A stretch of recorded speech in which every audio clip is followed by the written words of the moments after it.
जय जिनेंद्र बंधुओं।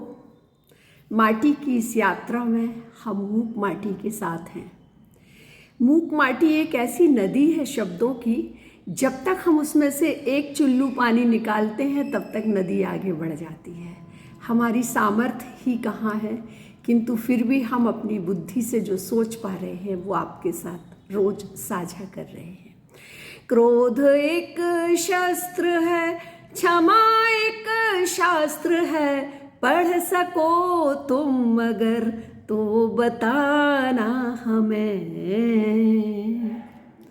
आज इस 15वें अंक में माटी में सारे रसों का प्रादुर्भाव हो रहा है। जब वो माटी रुल रही थी तो उसमें सबसे पहले वीर रस प्रकट हुआ, उसके बाजुओं में वीर रस छलकने लगा। गुरुवर की कल्पना और हम सब उसके बीच खड़े हैं। हम आपको सुनाते हैं। माटी के बाजुओं में वीर रस का प्रादुर्भाव, इसे कर लो ग्रहण शिल्पी, फिर लखो मेरा प्रभाव। माटी के बाजुओं में वीर रस का प्रादुर्भाव, इसे कर लो ग्रहण शिल्पी, फिर लखो मेरा प्रभाव। अब शिल्पी बोलता है, ना कह मद भरे वचन तुम। अब शिल्पी बोलता है, ना कह मद भरे वचन तुम तीर ना उतारो, तुम पीर ना हरोगे, तुम पीर ना हरोगे। वीर रस मेरे किसी काम का नहीं है। तुमसे धधकती ज्वाला, तुमसे उबलता रक्त, अधिकार सब पे कर लूं, तुम पर यही है शस्त्र।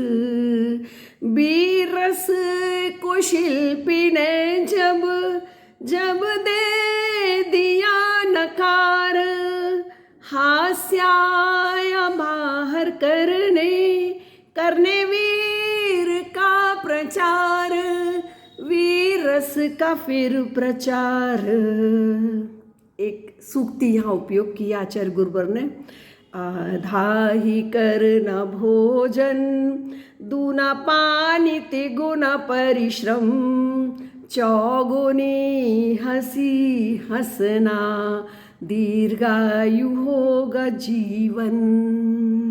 यह हास्य भी कसाय, भव भव मैं ये रुलाती, हंसने वाले जन को न गंभीरता सुहाती, ना धीरता लुभाती। अब रौद्र रस का वर्णन कल हम यहाँ सुनेंगे, मूक माटी रौद्र धरती, महासत्ता से डरेंगे। अक्षरों को टटोलने के इस भावुक प्रयास में हम आपके साथ हैं। हम कहाँ तक पहुँच पाते हैं माटी को समझने में, माटी के सिद्धांतों को, शिल्पी के सिद्धांतों को अपने जीवन में घटित करने के लिए। यहाँ पर गुरुवर ने कह दिया हास्य कसाय है, और जो हास्य रस उसमें से प्रकट हुआ था और जिसने ठहाका लगाकर ये कहा था कि तुम हंसते रहो 125 साल तक जी जाओगे, किंतु यहाँ पर दोनों को नकार दिया गया। वीर रस किसी काम का नहीं है, वह सिर्फ अग्नि लगाता है, ज्वाला धधकाता है। और लेकिन फिर भी उसने, माटी ने कहा कि जो वीर नहीं होते वो अवीर होते हैं। कायर को अवीर शब्द का प्रयोग किया है, और उनका जो चित्र होता है उस पर अवीर भी नहीं छिड़का जाता। उनकी मृत्यु के समय शमशान ले जाते समय उनकी चादर पर थोड़ा बहुत अवीर छिटका दिया जाता होगा, पर वे एक अवीर ही हैं। और हास्य भी हमारे किसी काम का नहीं है। हास्य अंदर जाता है माटी के और वहाँ से लपलपाती हुई जीभ लेकर रौद्र रस प्रकट होता है, काल कराल विकराल। हम कल पुनः इस यात्रा में आपके साथ रहेंगे।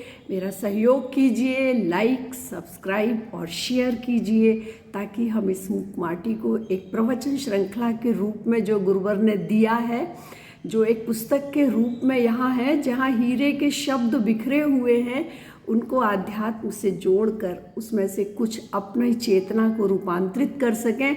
इसी मंगल भावना के साथ मैं सुधा चौधरी विदिशा से धन्यवाद। जय जिनेंद्र।